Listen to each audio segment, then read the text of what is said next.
너희가 하는 사역은 이례적인 사역으로 귀신 축출 사역을 포함해서 귀신들의 활동성을 알리는 사역이다. 오래전 평신도 시절에 저는 영적 세계와 귀신의 존재에 대해 호기심이 적지 않게 있었어요. 그러다가 하나님의 부르는 기도를 시작한 지 10년이 지난 어느 날 천사라고 자신의 신분을 밝힌 영이 저를 찾아오는 것을 시작으로 영적 세계에 걷잡을 수 없이 빨려 들어갔죠. 책에서 소개한 25가지의 사건들은 사실 빙산의 일각이에요. 귀신들은 입을 통해서 음성으로 말하기도 하며 누군가가 귀에다 대고 말해주는 것처럼 영음으로 말해주기도 합니다. 또한 사람 안에 잠복하여 뇌를 장악하고 조종하고 모든 신체 기관을 움직일 수도 있어요. 물론 대부분의 귀신들은 자신의 존재를 감쪽같이 속여 숨어서 조종하지만 말이죠. 귀신들이 잠복하여 들어가 있는 정신질환 환자들에게서 귀신을 쫓아내면서 정신질환과 고질병을 취하면서 제 주장을 증명해오고 있습니다. 그동안 저를 찾아온 사람들은 전부 교회를 열심히 다니는 교인들이었으며 그들은 자신이 다니는 교회에서의 문제를 해결할 수 없어 전전긍긍하다가 저를 찾아오느라고 말하더라고요. 성경은 우리가 사는 세상의 왕이 사탄이고 악한 영들이라고 선포하고 있지 않습니까? 그들은 놀라운 위력과 능력으로 죄의 덫을 놓고 유혹해서 죄인으로 만들어 생명과 영혼을 사냥하는 섬뜩한 놈들이라고 밝히고 있습니다. 그래서 예수님은 죄를 부추기고 죄인으로 만드는 이놈들과 피 터지게 싸워 이기는 사람들만이 생명책에 이름이 지어지지 않을 것이라고 말씀하시지 않아요? 그러므로 귀신들의 정체와 공격에 무지한 교인들은 속아서 포로로 잡혀있으며 이 땅을 떠나면 지옥불에 던져질 운명이 셈이죠. 종말의 시간이 가까울수록 악한 영들은 더욱 날뛰면서 교인들에게 불행과 고통을 줘 영혼과 생명을 사냥하고 있는 이때 성령께서도 귀신들에게 고통받고 있는 하나님의 백성들에게 귀신들의 정체와 공격을 알리고 이들과 맞서 싸워 이기는 정형사를 양칼하는 성령의 명령의 일환으로 이 책을 쓰게 되었어요. 그러므로 당신도 이 책을 통해 귀신들의 정체와 공격을 잘 알고 영생을 준비해야 하지 않겠어요? 정신을 바짝 차리고 영적 전쟁을 준비하지 않는 사람들은 죄다 이놈들의 포로가 될 것이라는 것을 명심하기 바랍니다.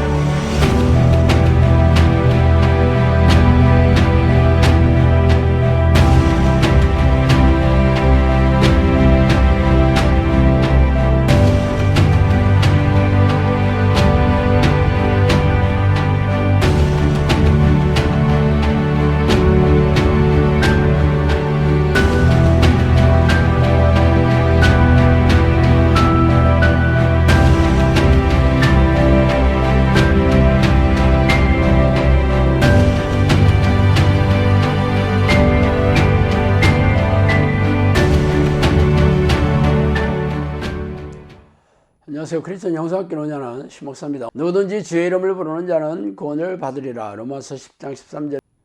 이 구절을 모르는 크리스천은 별로 없을 것입니다. 하나님의 이름을 부르는 자는 영원한 천국에 들어가게 된다는 의미죠. 그래서 당신은 하나님의 이름을 부르고 계세요? 하나님의 이름을 부른다는 것은요, 하나님이 천지를 지으신 창조주이시며 그의 외아들 예수 그리스도를 믿어 하나님의 백성이 된다는 의미예요. 문자주의자처럼 무슨 성경을 문자적으로 해석하세요? 교회 다닌다는 사람이 성경을 몰라도 한참 모르시네.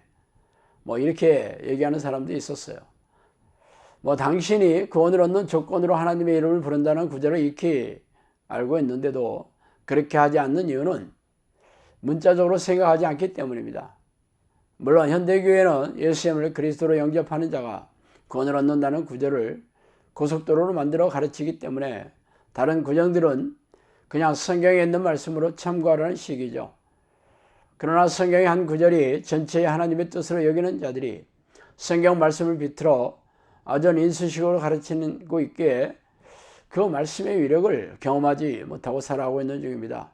성경 말씀이 바로 진리이신 전능하신 하나님의 말씀 아니십니까? 그러므로 자신의 아는 말씀이 삶의 현장에서 증명되지 않는다면 잘못 알고 있는 것이죠. 그러나 구원은 심판대 앞에서 서야 비로소 확인할 수 있죠.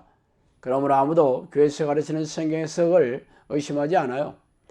그래서 하나님의 이름을 부르지 않아도 죄다 구원을 받을 것이라고 믿고 있죠. 그래서 오늘은 그 얘기를 좀 하고 싶습니다. 셋도 아들을 낳고 그 이름을 에노스라 하였으며 그때 사람들이 비로소 여호와 이름을 불렀더라. 창세기 4장 26절입니다. 아브라함이 애굽에서 그와 그의 아내와 모든 소유와 롯과 함께 네겝으로 올라가니 그가 처음으로 제단을 쌓은 곳이라 그가 거기에서 여호와 이름을 불렀더라. 창세기 13장 1절과 4절이에요. 이 구절은 처음으로 하나님의 이름을 부른 성경의 위인들을 말하고 있는 대목입니다. 인류 조상 아담이 가인이 죽인 동생 아벨 대신에 낳은 아들 셋 시대에 비로소 사람들이 하나님의 이름을 부르고 있는 대목이 기이하죠. 당시 사람들의 수명이 수백 년에서 1000년 가까이 살았다고 볼 때 아담이 에덴 동산에서 쫓겨난 뒤 적지 않은 세월이 흐른 후에야 비로소 하나님을 기억한 것입니다. 그러나 더욱 기가 막힌 것은 그 후의 일이죠. 새 시대 이후에 사람들이 하나님을 잊고 죄가 관영하여 노아의 시대가 되자 하나님이 진노하셔서 노아의 식구 8명을 제외한 모든 사람들을 홍수로 멸절시켰다는 것이에요. 그리고 오랜 세월이 지나 셈의 자손 중에서 여러 대가 지나 아브라함이 태어났고 그가 처음으로 하나님의 이름을 부른 믿음의 조상이 되었습니다. 당시는 성경도 없고 하나님의 말씀도 없던 시대이므로 하나님의 이름을 부른다는 것이 어떤 의미인지 어렵지 않게 알 수 있겠죠. 세상을 창조하시고 자연을 다스리시며 인간의 생사복을 주관하시는 전지전능한 하나님을 믿고 자신들이 그분의 백성인 것을 인정하며 보호와 축복을 요청하는 행위가 바로 하나님의 이름을 부르는 것입니다. 그러나 중요한 것은 하나님이 자신의 이름에 대해 어떻게 생각하고 계시냐가 아니겠어요? 야곱아, 너는 너를 창조하신 여호와께서 지금 말씀하시느니라. 이스라엘아, 너를 지으신 이가 말씀하시느니라. 너는 두려워하지 말라. 내가 너를 구속하였고 내가 너를 지명하여 불렀나니 너는 내 것이라. 내가 물 가운데로 지날 때 내가 너와 함께 할 것이라. 강을 건널 때 물이 너를 침몰하지 못할 것이며 내가 불 가운데로 지날 때에도 타지도 아니할 것이요 불꽃이 너를 사르지 못하리니 대저 나는 여호와 내 하나님이요 이스라엘의 거룩하니요 내 구원자임이라. 내가 애굽을 너희 성령물로 그스와 수바를 너를 대신하여 주었노라. 내가 내 눈에 보배롭고 존귀하며 내가 너를 사랑하였은즉 내가 내 대신 사람들을 내어주며 백성들이 내 생명을 대신하리니 두려워하지 말라. 내가 너와 함께하여 내 자손을 동쪽으로부터 오게 하며 서쪽으로부터 너를 모을 것이며 내가 북쪽에게 이르기를 내놓으라. 남쪽에게 이르기를 가둬두지 말라. 내 아들들을 먼 곳에서 이끌며 내 딸들을 땅끝에서 오게 하며 내 이름으로 불려지는 모든 자 곧 내 영광을 위하여 창조한 자를 오게 하라. 그를 내가 지었고 그를 내가 만들었느니라. 이사야 43장 1절 7절 말씀입니다.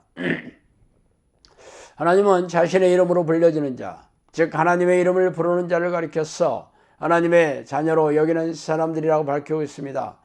그래서 그들을 지명하여 불렀으며 자신의 소유임을 명백하게 선포하시며 그들을 하나님이 보호하시고 지켜줄 것을 약속하였습니다. 말하자면 하나님이 자신의 이름에 엄청난 의미를 부여하며 비밀을 숨겨두시면서 그 이름을 부르는 자들만 당신의 백성으로 여기며 천국에서 영원히 살고 싶어하는 것이죠. 내게 흑암 중에 보아와 은밀한 곳에 숨은 재물을 주어 내 이름을 부르는 자가 나 여호와 이스라엘의 하나님을 인 줄을 내가 알게 하리라. 이사야 45장 3절입니다. 너희는 너희 신의 이름을 부르라. 나는 여호와의 이름을 부르리니 이에 불로 응답하는 신 그가 하나님이니라. 백성이 다 대답하되 그 말이 옳도다 하리라. 열왕기상 18장 24절 말씀입니다. 그러나 하나님의 견고한 터는 섰으니 인침이 있어 일렀을 때 주께서 자기 백성을 아신다 하며 또 주의 이름을 부르는 자마다 불의에서 떠날지어다 하였느니라. 디모데후서 2장 19절이죠.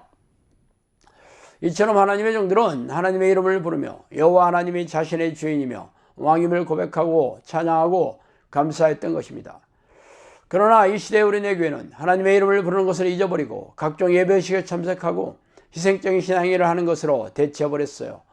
교회에 와서도 하나님을 만날 생각이 없고 하나님의 명령에 순종할 생각이 없습니다. 기가 막힌 일이죠. 제가 오래전에 인생 실패자가 되어 고단하고 팍팍한 삶을 살치고 있을 때 하나님을 만나고 싶어 고민하다가 성경의 위인들이 하나님의 이름을 불렀다는 사실을 발견하고는 하나님을 부르는 기도를 하기 시작했어요. 그리고 지금 하나님의 부르는 기도를 가르치는 자리에 있습니다. 그동안 저에게 무슨 일이 일어났는지 여러분도 잘 알고 계실 거예요. 저는 1000번이 넘는 기적을 경험했고 성령께서 예언해 주신 대로 수많은 예언의 성취를 경험하면서 이 사역을 하고 있습니다. 말하자면 성경의 위인들처럼 하나님과 동행하는 삶을 살고 있다는 것이죠. 그렇다면 여러분께서 사실인지 아닌지 눈을 크게 뜨고 달려와서 확인해 보아야 하지 않겠어요? 자, 오늘은 여기까지 하겠습니다. 감사합니다.